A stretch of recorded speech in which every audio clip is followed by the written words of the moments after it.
TaxAct can think of a million things more fun than filing taxes. TaxAct is going to name some now. Sitting in traffic. Folding a fitted bedsheet. Listening to your coworker talk about his fantasy team. Digging a hole. Digging an even larger hole next to that original hole. Unfortunately, TaxAct's filing software can't make taxes fun.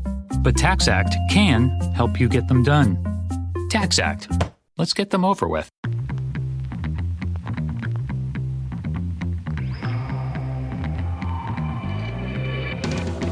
Welcome to the 1905 podcast. Each week, Joe and I bring you our unfiltered takes on the highs, the lows, and everything in between, following the blues from Gate 13 of the Matthew Harding Stand. Let's hit the notes. Oh, man alive. Man alive. Chelsea 2, Leeds 2. And I am still scratching my head as to how Chelsea didn't win that game, particularly with the chance that Cole Palmer has inexplicably missed at the end of the game. Just incredible. Do you know what? And I'm interested to get Joey's perspective on this. This is a weird one because I feel really flat. But in all honesty, I thought we were really good in that game, bar a ridiculously bad, probably 7-minute spell. Let's do it chronologically. I think it's probably the only way I'm going to make sense, really, talking about the game. I'm still, as you can probably hear, just in shock that we didn't win that game. Okay, the lineup. It's the lineup, really, that bar Reece James that we've been crying out to see. So it was finally that chance of Esteval and Palmer with Enzo Fernandez as a 3, behind Joao Pedro, and then obviously Santos and Caicedo in the middle together, and then Josh Hutchinson getting a start as centre-back. And for the best part of 67 minutes or so, it didn't disappoint. We'd been really looking forward to seeing it, and in the main, we looked excellent. Santos is fast becoming one of my favourite players. I just love the way he plays. I think he's completely transformed how quickly we move the ball through midfield. He always wants the ball, which is what I love about him. He's always dropping in, getting the ball. Everything he does seems to be quick. It's 1 and 2 touch, always looking to move it forward. And the role he played in that first goal was key. It was him getting the ball a couple of times, and then the second time he gets it, punches it through to Palmer really quickly, and then Palmer, it was a classic Palmer through ball, wasn't it, through to Joao Pedro. And I mean, Joao Pedro, who is this guy, and what had Maresca done to him? Because he's just a completely different player in every facet of his game now. But the finish, again, was just unbelievable. He's scoring goals, he's playing well, but the goals he's scoring they're quality, aren't they? On either foot, again. This is on his left foot. He's done it a few times. He scored that goal against Brentford, unbelievable on his left foot. He did it in Naples, and then he does it with a beautiful dink. It was just a brilliant goal. It was sort of Chelsea at their absolute best. I then thought Chelsea were, in honesty, I thought a little bit lucky, actually, on the Gusto one in the first half where it could have been a penalty. As I was watching it back, I was like, oh, if this goes to VAR, I know they check everything. That's a silly thing to say, but if the referee had been sent to the monitor, I wouldn't have been surprised. And then I'm worried that can they give a second booking, because Gusto was obviously on a booking. It was just a really dangerous thing to do in the box, particularly when there's cameras everywhere looking at everything. I thought we were a little bit lucky there. And then the second half starts, and this new trend that we're getting under the Rosini of teams gifting us penalties. Well, long may it continue, because it was just a ridiculous decision from the defender, wasn't it? Very similar to what we saw at Wolves at the weekend. And we're just getting so many penalties under Liam Rosini. Is it because we're moving the ball quicker? We're getting more players into the box. I saw quite a lot of stats come out in the week comparing sort of a Rosinia ball to Maresca ball, and whilst the setup is the same, all the numbers are that we're moving the ball more quickly and more directly into the opposition box. And if you're in that area, things can happen. And again, Joao Pedro just seems to be, defenders are hating playing against him. All facets of his game, and he gets a silly push, and he's smart enough to feel the pressure and go down. And Palmer with another brilliant penalty. And I'm a penalty taker myself in my little Sunday league level, but I'm always interested in seeing what penalty takers do. And what you see Palmer did, it was really clever, because he did exactly the opposite of what he did at the weekend. Against Wolves, he looked at one corner and then went the other on the second penalty, and you could see him literally looking right in that corner and then putting it the other way. This time, he sort of double bluffed the keeper, because he did exactly the same thing again, but he did put it the corner that he was looking at, and you could sort of see, and he sends the keeper the wrong way again. He's just so good from the spot. And at that point, I'm sure, like all of us, we're thinking this is just going to be a really, really fun evening, and maybe we can bring on a couple of the subs and sort of enjoy and play the game out. But then came just the two moments of absolute insanity, and we have to call it that. Madness, insanity, stupidity. Probably stupidity is the real word, isn't it? I talk about teams giving us gifts of penalties, but Caicedo returned the present, because what a stupid unnecessary tackle that he did there. And we all love Moises Caicedo. We know how good he is, and he's so good at winning balls when you don't think he should. But don't do it in the penalty box. Don't do it. There was no need to make the tackle. There were defenders there. He wasn't the last man. And it's not the first time he's done it. This season, he did it at Bayern Munich away for the first goal. I think it was the first or second goal, but it was a penalty where he did a very similar thing, very similar sort of part of the box. And it's too cheap, and it was a gift, and Leeds were not in the game. I don't think they had a shot on target at that point. And the game was just going to drift nicely away from them, in my opinion, at that point. They didn't have anything. They've got no Dominic Calvert-Lewin, their top scorer. We did that. They score the goal, and then we just, for the next 7 minutes, just for some reason, retreated. It was like we became a different team. We retreated, and they started pumping balls in the box. We didn't deal with it, and the goal itself. Oh, one of our mates, Di, said it.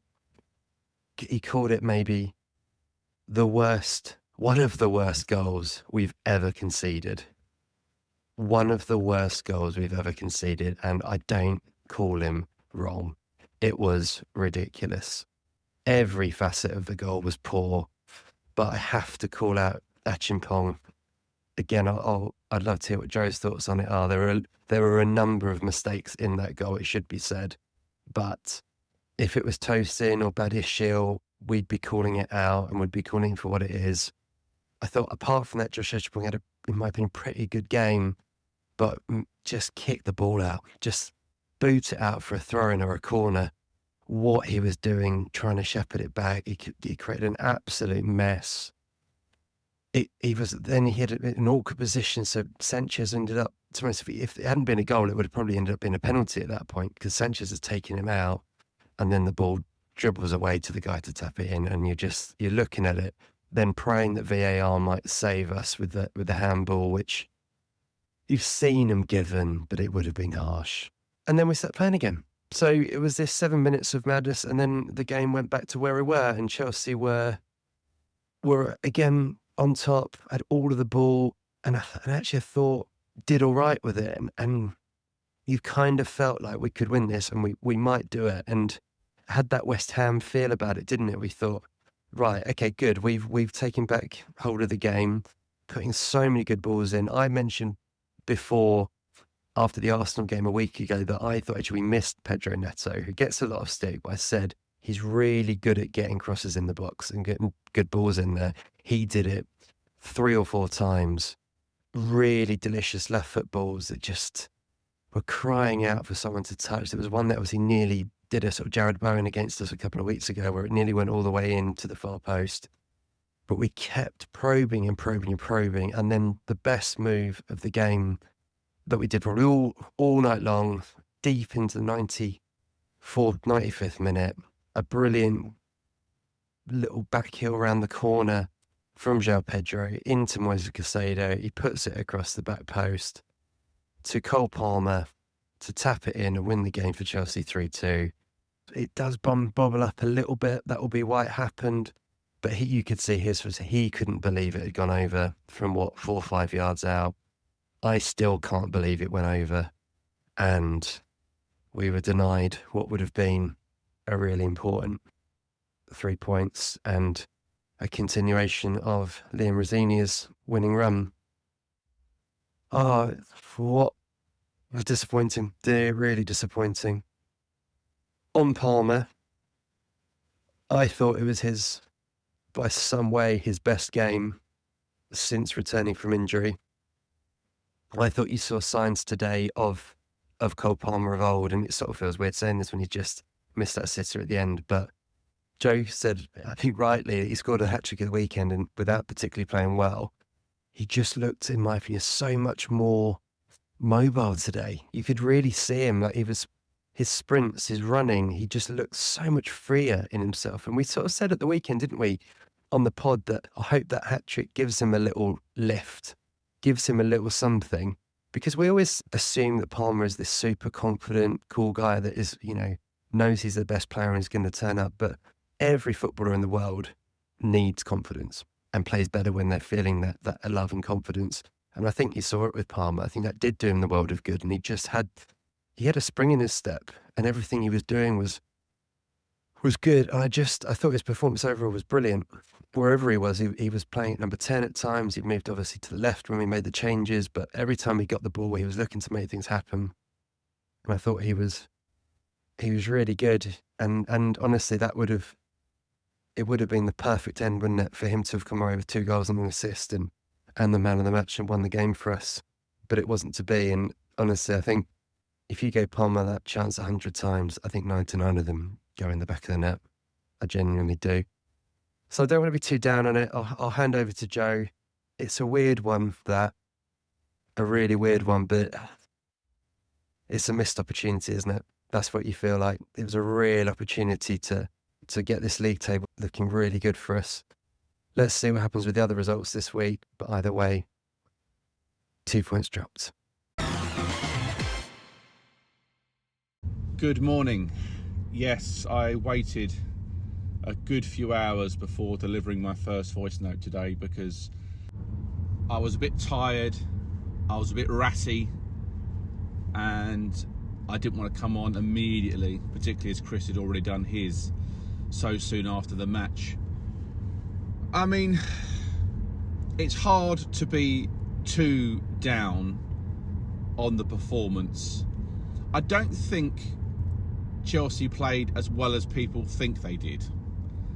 I think we've been starved as a fan base, and we now consider that performance last night like some of the best football we've ever played in our lives, which I don't subscribe to. I think Chelsea played well last night. I think they had very good moments in the match, but I don't think it was all brilliant, one touch, fluid, breaking through the lines, type of football. I thought it was good football, and we did create some good chances, and there were some very good performances. And I don't think I'm being miserable when I say this, because I'm not. It's just that I think we were so starved, like I said a second ago, from Enzo Maresca and other managers in the past as well, where it was so dry, the football was so boring, that anything would be better than that. And I don't think the football under Liam Rosenior has been scintillating. I think it's been effective football, and I think he's slowly putting his blueprint on the side, and I think that's fair. I don't think we can sit here and say that every game we played this year has been an unbelievable watch. We may have scored some good goals. So, for example, at Napoli, we won 3-2. I don't think we played fantastically well, but we did score some good goals. And obviously the way that Chelsea approached the game wasn't to sit back. Initially, let's see what happens. Then we found ourselves 2-1 down, and then we had to come back and win the game. And we did do that. And that is a change in ethos to the previous regime. However, there were some really good performances last night. I think Joao Pedro again needs needs picking out for his play. Just like Chris said, what has happened to him? What had gone on under Enzo Maresca? And if you remember, I called him out and said something's not right with him. I don't know what's going on, but he doesn't look like the player we signed in the Club World Cup. I think everybody can see what I was trying to say now. I wasn't trying to say that Joao Pedro was a bad player and he was no good, but I just couldn't understand where his form had gone. And you sort of heard rumours at Brighton that he would start well and then fade away for long periods and then come back for a little bit and then fade away again for long periods. So maybe my mind was going, well, is this what's happening at Chelsea? Is he a player that only plays well for about 3 matches and then he goes away for 10 weeks? Because that's not good enough for Chelsea. But fair play to the guy. He's been revelation. And without him, Chelsea would not have got pretty much any of the points that we've accumulated, and I include those in the Champions League as well. He's been a real superstar, and that finish that he did in the first half was just sublime, absolutely sublime. I mean, not many players in the world can do a goal like that, and I think huge credit must go to him in the way that he's kind of dragged us through some games of late. And I won't tread over Chris's voice note by saying the same things, but I have to echo, I thought Andre Santos was excellent. I think he's been a real game changer for this side. Gives us a lot of balance. He wins a lot of tackles in the midfield. And like Chris said, the way he's able to see a player unmarked up front or in those forward areas and just give it to them straight away instead of going backwards all the time is incredible. And it's not that difficult what he's doing, in the sense that a lot of midfield players of the past would win a tackle, see their talisman ahead of them and go, go on mate, have it, you go for it. But under Maresca, we did a lot of winning the ball and then recycling it back to the defence and back to the goalkeeper, and that's why we had Sanchez and Chalobah and all these players having so many touches of the football. Well, I don't see that as much anymore. I'm not seeing the back two, I'm talking the 2 centre halves and the goalkeeper, having as much possession of the ball. I'd like to look into that a little bit. Maybe Chris could do some digging for me there, our resident stat man. But I don't think the 2 Chelsea defenders and the goalkeeper are touching it anywhere near as much as they were under Enzo Maresca, which is a good thing. You want your midfield players and your strikers and wingers to be having more of the ball, because that's, in theory, where your match winners are. So that's very pleasing. But yeah, but Santos, has been a real, again, the old cliche, like a new signing, but Enzo didn't play him. He didn't trust him for some reason, and I don't know why. That little spell on loan that he had with Strasbourg under Liam Rosenior has definitely benefited him, and he's had so much game time since he's arrived that it's been a really good way of, and a cheap way, we didn't have to buy anybody in January, of bringing a player in, and it's changed our levels up completely. Cole Palmer again I thought played well. Like as Chris said, I'm not gonna double take what he said, but how he missed at the end, we'll never know. And it's one of those ones. I think on the commentary they said it's 1 in 100. You know, you miss 1 in 100 of those, and unfortunately that was the one last night. I think, dare I say, a fully fit Cole Palmer probably puts that in, or is it just a bit of bad luck? Probably a bit of bad luck, but I think sometimes when you're not quite feeling yourself, those things do happen. But it happens to the best strikers in the world, so it's just one of those things. But I thought his overall play, again, another goal, another assist. Again, the goals are fine, and listen, to score penalties, that is an art form and that is a skill in itself, and you have to have bottle and you have to have character. I would like to see Cole Palmer start scoring some goals from open play, because I think it just elevates our game and it makes us almost bully the opposition. You think back to that first season under Enzo Maresca and Pochettino as well, where he was basically just doing whatever he wanted, taking the ball, shooting from pretty much anywhere he liked. Nothing seemed too hard for him. I'd like to see him go back to a little bit of that, because I think we need a bit of Cole Palmer swagger. He's playing well, he's playing better, and it's nice to see him have his confidence back slightly. Obviously that leg injury is not going to go away overnight, so I think we need to be careful when we say that Cole Palmer's back, because I don't think he is just yet. But if this is Cole Palmer at about 50 or 60%, then we'd much rather have him in the side doing this than somebody else trying to do that job. So again, once again, a good performance from him. I'm not going to go through the whole back four because it's not really worth it. Rob Sanchez had absolutely nothing to do in that game. Nothing to do except pick the ball out twice of his net. And that's what's really disappointing. People keep saying, why are Arsenal top of the league? Why are they there? Why have they got so many points? Why have they accumulated so many points? Because they don't do boneheaded shit like last night. And Chelsea's back four as a whole, it doesn't seem to matter who we play in the middle, who we play in the full-back positions, we manage to come up with some ridiculously stupid moments in games. 2-0 up at home, Leeds looked woeful. They were tragic. They didn't have a clue what they were doing. They punted the ball up twice. And they weren't even good balls. They were just hopeful knocks into an area. And the two centre-halves between them just could not deal with it. And we've gone from an easy, casual night. And I think that if we weather that storm at 2-0, where they had a couple of half chances, we'd probably go on to win that game 4-0 last night, and it's a really comfortable night for Liam Rosinia. But you cannot blame the manager when your defenders defend like that. Chris said, and rightly so, that's one of the worst goals we're ever going to concede. I mean, it's right up there. I can think of a few more over the years, but that was a shockingly disappointing goal to concede. And we've given Leeds a get out of jail free card. We just have, and there's no reason for it. There's no understanding for how Chelsea can be 2-0 up and cruising and having a few other chances and not taking them, and suddenly finding yourselves at 2-2 and the winner's gone, and then you're having to forever scrabble around to try and find that winner.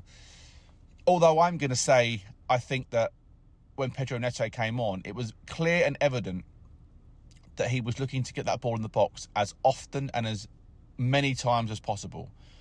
And I think that Neto's crosses were outstanding. There was only maybe one or two that were a bit overhit. He must have put in about 8 or 9 crosses in the time he was on, and 7 of them were absolutely bang on the money. And I was actually disappointed that nobody got on the end of them. That's where a real number 9, and I think Joao Pedro could be a number 9, the way he's playing in the Brasilia, but I'm talking about somebody who is an old-fashioned... You'd think this is Liam Delap's territory. This is what I thought he was bought for. Get that ball in the box, and where is he?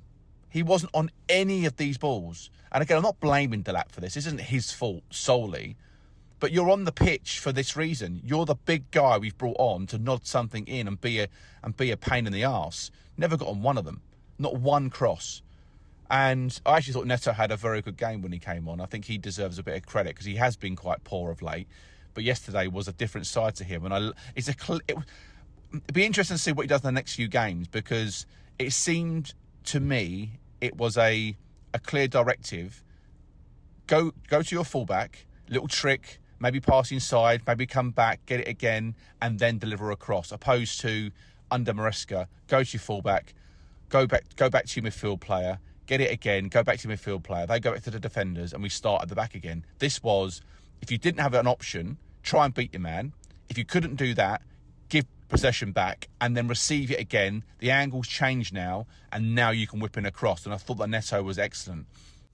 Esteval was quietly effective. He had a half-decent game. I don't think he was outstanding. I think he was decent enough. I think the substitution for Neto was okay, because Neto had a good game when he came on. I don't think that was the reason why we lost, or not lost, sorry, but the reason why we drew the game. Feels like a loss today, I have to say. And then you sort of go, again, just talk about the defenders there. Trev, we've been saying for ages, he's decent enough. He's a decent enough centre-half. A good centre-half does not let that happen last night. Balls dropping and him flailing arms and legs around. It's fucking pathetic.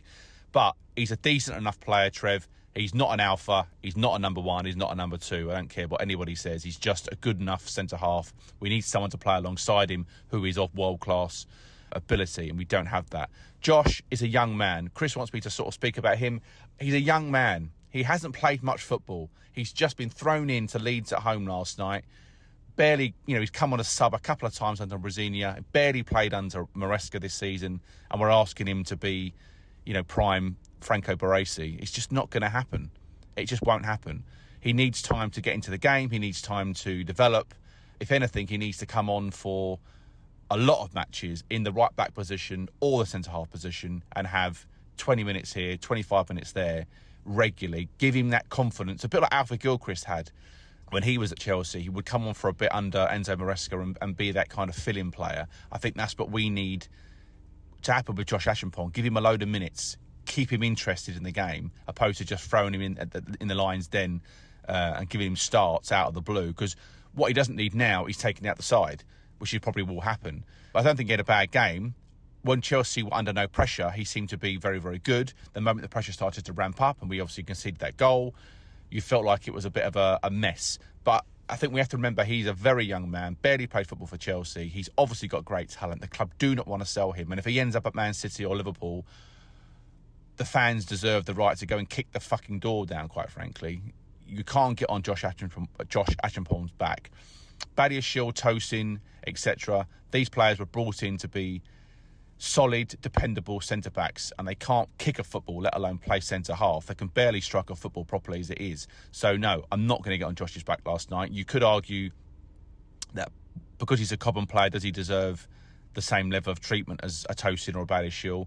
No, he doesn't. But what I would say is you can't get on a young player's back for one mistake, and I'm not going to do that today because it's just unnecessary and it does not achieve anything. If he was to play the next 10 matches and he kept doing this, you'd have to say, look, come on, he's got to come out the side for a little bit, have a little watch from the side again, and then bring him back in dribs and drabs. But no, he's not in the same category as Tosin and Badiashile. I'd rather Josh played every single week over those two any day of the week. So no, I'm not going to be down on him. But yes, it was a mistake for the goal. I think everybody didn't cover themselves in glory for the goal. Sanchez got away with murder. I don't think Sanchez overly helped the situation, quite frankly. That's my personal opinion. I'm not blaming Sanchez for that second goal, but I don't think he helped, quite frankly. That's just my personal opinion. I briefly mentioned Delap there. Again, it came on, did fuck all, and we've gone off again. He's doing nothing for this side. Quite frankly, I don't know what's going on. Chris said he's got 4 or 5 months to save his career.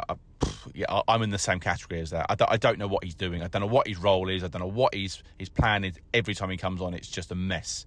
He has no clear way of playing. I don't know what he is as a player at the moment, and he's a real disappointment for me. I'm not going to keep going on about him, but something needs to change, because when he comes on the field, I keep calling him the big baked potato, because all he seems to do is just roll around like a big baked potato, slow and stodgy, doesn't do anything, just wanders around, barely lays a glove on anybody, never has any shots, never gets on any crosses.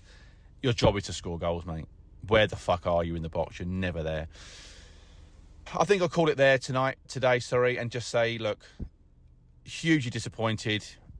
It is Charity FC. I'll leave you with a little note that when we considered our first goal, we were 2-0 up. We conceded our first goal, and my son said to me, why are they getting all leery, the Leeds fans? It's going to be 3-1 in a minute. And I said, do you know what, mate?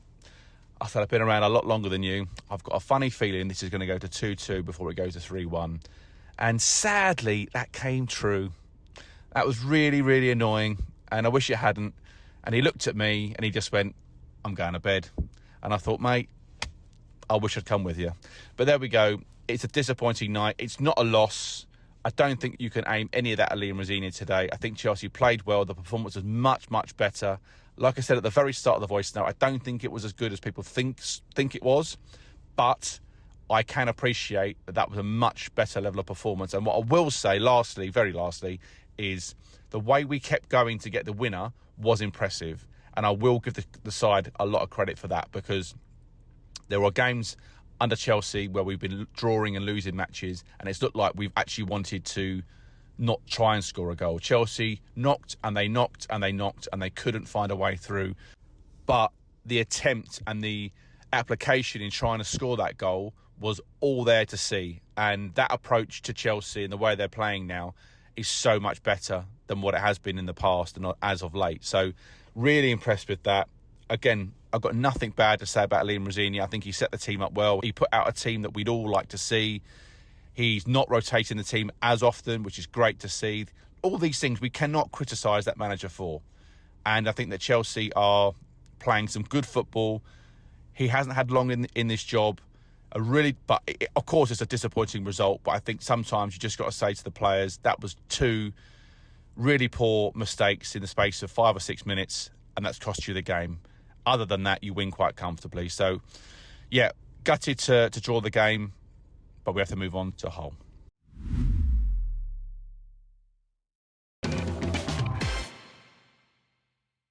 Yeah, it still feels a little bit like we lost, doesn't it, last night? There's that feeling about it. I think the question that I have woken up with today is how did we not win that game? I have this morning rewatched all the highlights and listened to all the Liam Rosini stuff. And one thing I don't think we mentioned yet is that handball sort of VAR call.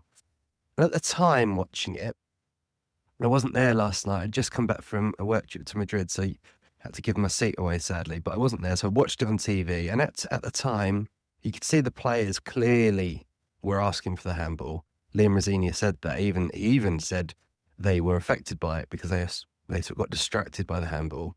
And then I watched it in real time, and then you kind of looked at it back and thought, oh, we'll be very lucky to get this one. But listening to what Liam Rosini said, and he was really angry. He said, look, the rules are the rules. It doesn't matter if it's accidental or not. If there's a handball in the build-up to a goal, it's a handball, and it's a foul. And you watch it back, and he clearly handballs it. It's not deliberate, but it clearly hits his hand as it's going through and leads to the goal. And I guess Chelsea, we said it earlier in the season, we got on the right side of a couple of big VAR calls, didn't we, on goals conceded? And you always sort of think these things probably will even themselves out over the season. And unfortunately, I think that was the case because, yeah, again, I mean, one of the reasons I hate VAR as much as it's taken the drama out of the game in terms of celebrating goals is the fact that it still gets things wrong. So you're still as frustrated, even just more so because you're like, well, there's a couple of random guys watching it on the TV screen making probably the wrong call. It's still subjective, etc. And yeah, I think that one, I think we are probably right to be pretty angry about. And the other thing I would say, watching the goal back, is that I think Trev is worse than Josh on the goal, actually. You mentioned it there, Joe, but when the ball comes up, Trev sort of flings a leg at the big hoof up the pitch, completely messes it up. It then bounces through, and then it is a mess. But with to be fair to Josh, there are a couple of mistakes before it even got to him and his part in the goal. And I mean, the goal does not get any better on second watch. Let's just say that. But moving on. Jake, we talked about the football style. So I have had a little look at some of the data because I do quite like this part of the game. And interestingly, to answer your probing question about the centre-backs, I looked at a few of the stats from the season and other similar sorts of games. And the centre-backs are not, and the goalkeeper aren't passing the ball any less.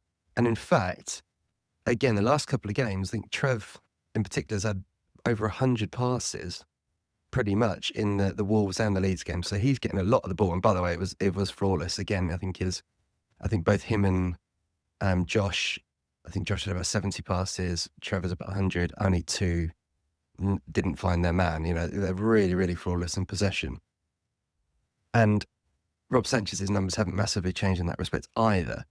But the big change is this number and this stat, which is the progress per sequence made. So it's basically, I had to look this up, don't worry, but it's basically how much, every time you've got the ball, how much do you, on average, advance up the pitch. Under Enzo Maresca, our number was 11.9 metres per progression. That's how far we're moving up the pitch when we have the ball. Significantly below the Premier League average of 12.5 metres. Under Liam Rosini, and that number has shot up to 14.5 metres progressed every time we have the ball, which is well above the Premier League average, and I think tells you everything you need to know about how almost the one significant change under Liam Rosina. I think the other one is actually more, I think, the character and personality stuff that we have talked about a little bit. I think you can see that there is a bit more fight, belief, all of the other words that you want to put to it. But in terms of the football, it is undoubtedly that we are looking to move the ball forward more quickly. And I, again, think Andre Santos is the absolute key to that. Again, watching some of the extended highlights back, he's not always looking to move it forward, but more often than not, he is looking to move the ball forward. And I think that's the key, where we now play, and you notice it in the first game under Liam Rosini with the two centre midfielders against Charlton playing very close together. And you see that all the time. They move really close together, the sort of two pivot centre midfielders, looking to get the ball off the centre backs really, really often. And it's their job to get the ball and advance it forward, much more than it was under Enzo Maresca, where often they're asking the centre backs to try and play that kind of through the lines pass. Whereas you watch Andre Santos, it's bounced off him so many times and he's moving it forward. I talked about it for the goal yesterday, but he did it countless times and he does it all the time. And he's so good at it. He's so good at it. He is, in my mind, very quickly become one of the key players under Liam Rosini, and actually arguably was unlucky to be brought off. I think there would have been a good argument for Moise Caicedo to come off when he did bring on Liam Delap late. And yeah, we thought he would be the one to really benefit under Rosini. Obviously, he loved him at Strasbourg. That was really clear. I don't think we realised just what a big benefit we would get from it, and just how important he would quickly become to the way we play. But you just see it, it's completely changed. And that's where the frustration, I think, used to be. You're looking at players in centre-back who it's not their strongest suit. None of them are bad passers of the ball, but it's not their primary job. Whereas you're seeing with Andre Santos, he goes in, he'll often drop in right alongside the centre-backs, won't he, to go and get the ball, and then he'll look to move it forward. It's been absolutely key. And it's why I think we're watching it thinking this is a much more interesting and watchable style of football. And the other thing I'll say, and again, Joe, you mentioned it right at the end there in terms of you were impressed by Chelsea. Actually, as soon as it did go to all, we went for it. And again, Liam Rosini cannot be blamed for the goals that were conceded. They were a disaster. His proactive substitutions, again, I'm not convinced under Enzo Maresca that you would have seen anything other than for like changes. Oh, Delap goes on for Joao Pedro, for example, but none of that. It was immediately, let's take off one of the centre midfielders, let's bring on Liam Delap. He basically went two up front. Let's put Palmer on the left, see what he can do from there. It was, let's get attackers on the pitch. And again, any other time, probably it would have worked. If Palmer puts that away, we would have been like, well, the pressure is told after 25 odd minutes of probing, and we'd have come away with a win. And I think all credit would have been with Liam Rosini for doing that. Oh, it is what it is, but it does feel frustrating. And then even more so when I then watched Man United score in the 96th minute to keep their run going under Carrick in terms of an unbeaten run, but a really good run for them. So where does it leave me feeling about the top five race, which is hotting up, I guess, with 14 Premier League games to go? My gut feeling is I think we'll be all right. I think if we carry on playing like we have under Liam Rosini, I think we will get top five.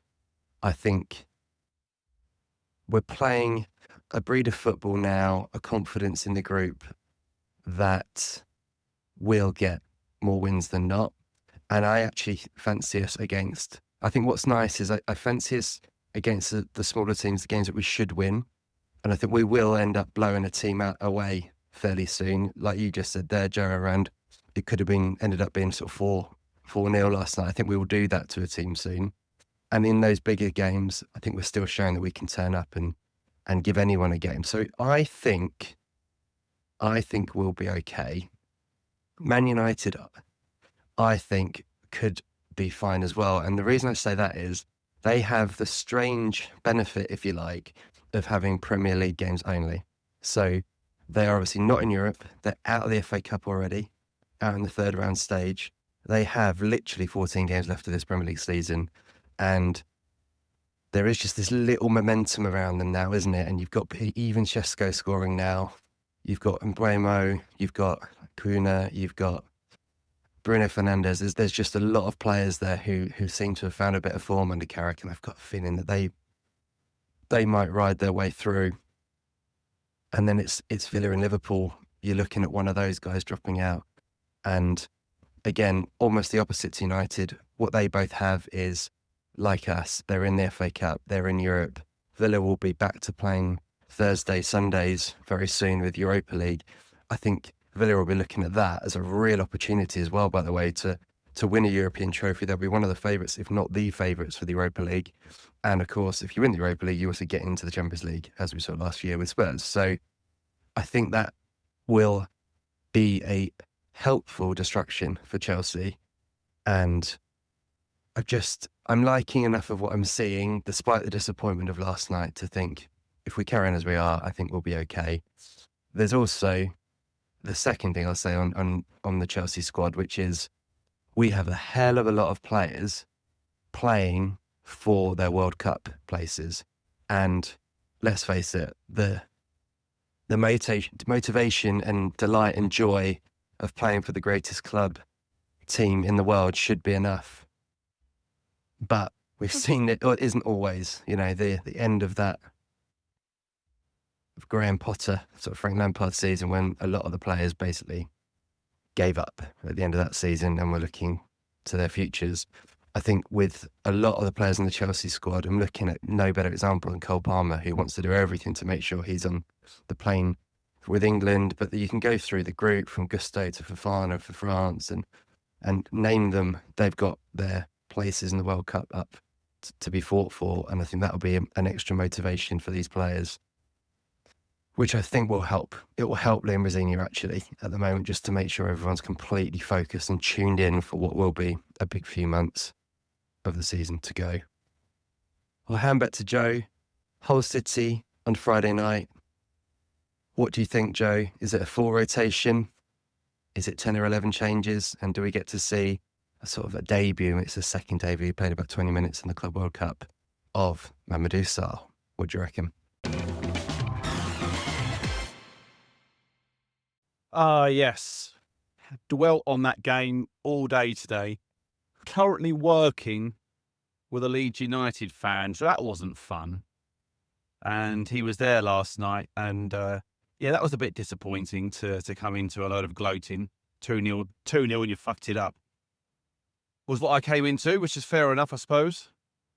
And I'm pleased you actually had a look into those numbers, Chris, because just watching the games and watching the football, it has felt like we've been a lot more progressive and a lot more proactive in getting the ball to our centre forwards and wider players a lot quicker, which I've really enjoyed. It's felt that way.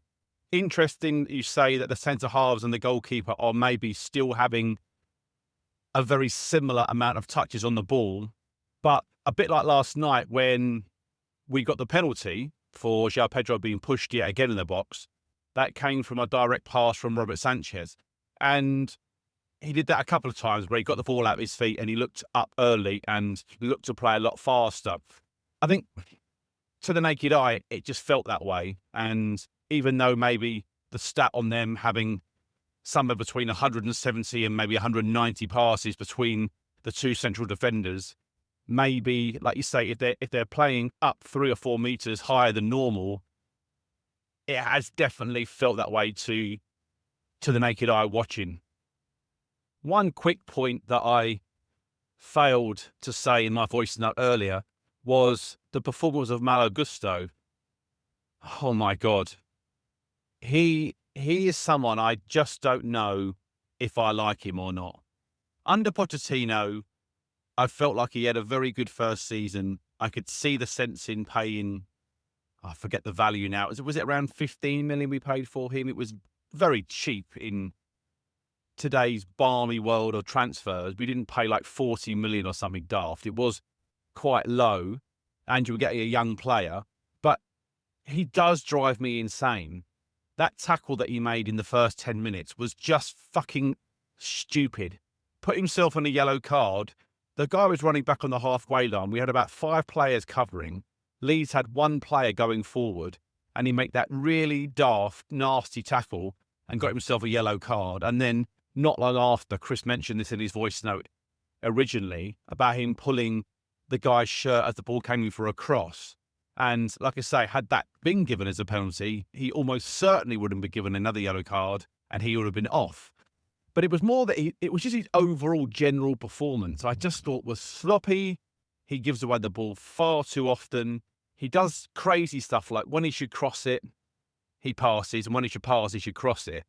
And there was a couple of times last night, there was a brilliant passage of play where he just managed to, he went to pass the ball, I think it was to Pedro Neto, and he just completely mishit it and passed it about 1 yard when he needed about 15 on the ball. And I just thought to myself, that just about sums you up today. Just really, I'm not saying he's a lazy player, but he just has moments in matches where I just think, oh God, just go off. You're just getting my bloody nerves. But yeah, I wanted to mention him because he drove me mad last night. So as we move into the whole game at the weekend, yes, I can see quite a lot of changes, if I'm honest. I think he won't be mental. I think he won't do a West Ham. I could be wrong, but I think Jorgensen will almost certainly come in for this match. I can see Gusto playing again because Reece James's fitness isn't 100% in the moment, so I can see him starting. Yes, Mamadou Sarr, if you're going to bring him back from Strasbourg, and you've said quite publicly that you think he's a very good player and he's come back to play, this is the absolute ultimate perfect match for him. So if you're going to play him, I think this is the ideal way to integrate him into the side. So will we see him 100%? I don't know. This is all a guess, but I would like to see Mamadou Sarr play and given his opportunity. Alongside him, I don't think you will see Acheampong because I just think an inexperienced player playing with a youngster, I don't see that happening. There's a good chance that maybe Acheampong plays at right back instead of Gusto. That is a potential. But alongside Sarr, it's going to be either Chalobah or Fofana. I think that's a given. On that left-hand side, almost certainly it's going to be Hato because Fukurea went off at half-time. If he's got a slight knock or a twinge, we must look into that. I'm not too sure what happened with him yesterday. He didn't come out for the second half. So has he got a knock or was that just precautionary? We're not too sure. But I think Hato almost certainly starts. In the midfield, I think you're going to see, on the wide areas, you're going to see Garnacho. And I think you'll see Pedro Neto. I think those two will come in for minutes again. I think Garnacho has proven his worth in the FA Cup and the League Cup so far this season. The standard is slightly lower in the teams that we've played against. Even though, in fairness to Garnacho, he did score a brace against Arsenal. I think people do forget that. And he actually kept us in the game. And I think that Garnacho is slightly unfairly treated, perhaps. He hasn't had the best season. I don't think he's had the worst season for a younger player. He's still very young. He's coming from Man United. He's not the finished article. Yeah. Has he made mistakes? Absolutely. Does he drive you mad now and again? Absolutely. But I think he has got talent, and I think this is a perfect match for him. I think Pedro Neto definitely gets a start because of the way he finished the game yesterday. I think he was really good, Neto.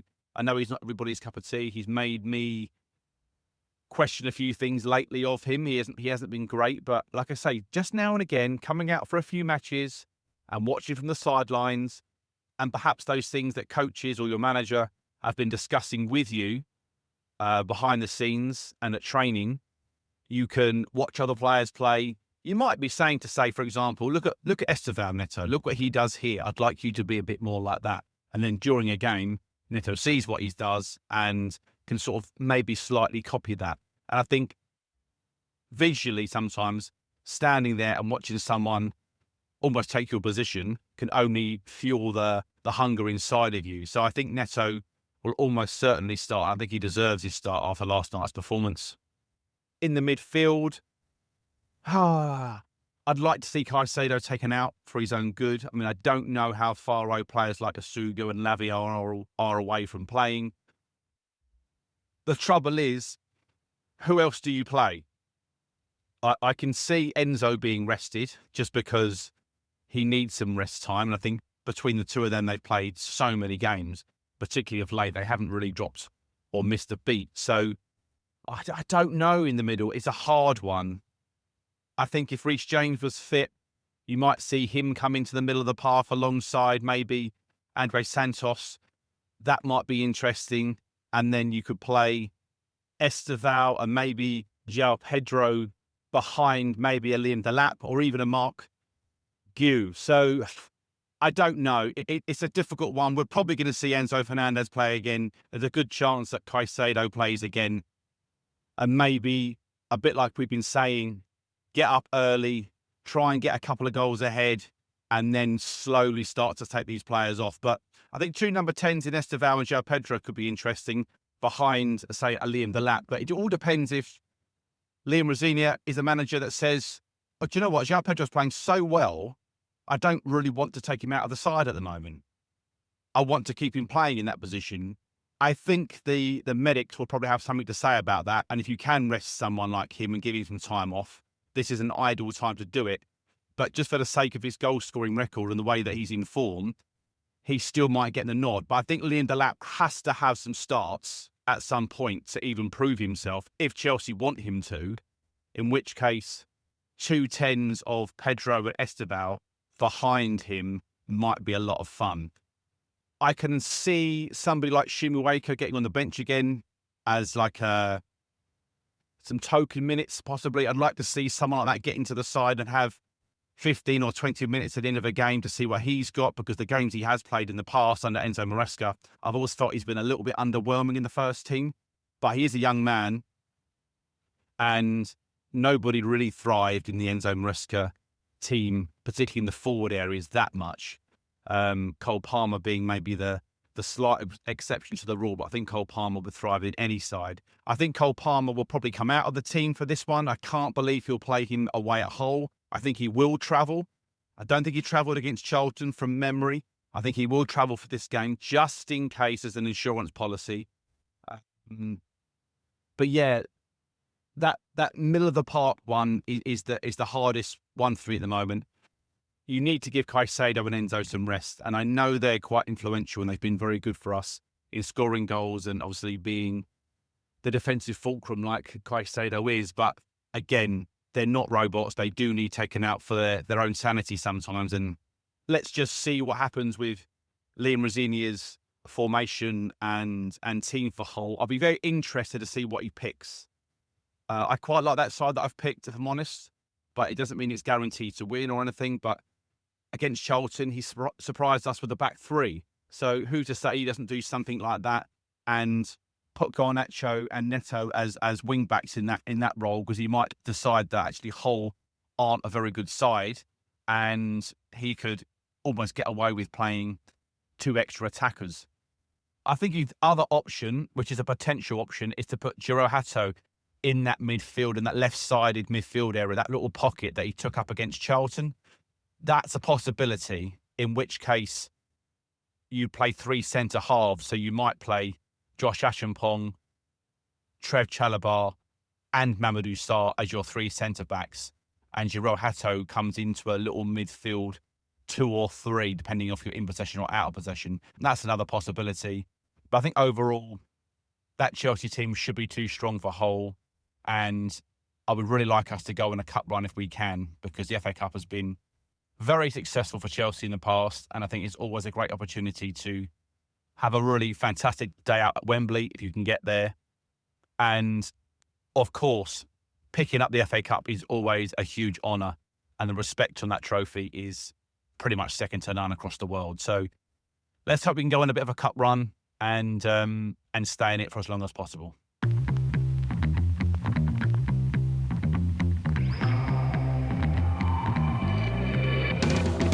Those were the Chelsea notes for this week. If you enjoyed the podcast, do us a favour and share it with a fellow Blue. And we'd love to hear your thoughts, so leave us a review wherever you're listening. Wherever you may be, stay carefree, and remember, every little thing's gonna be alright.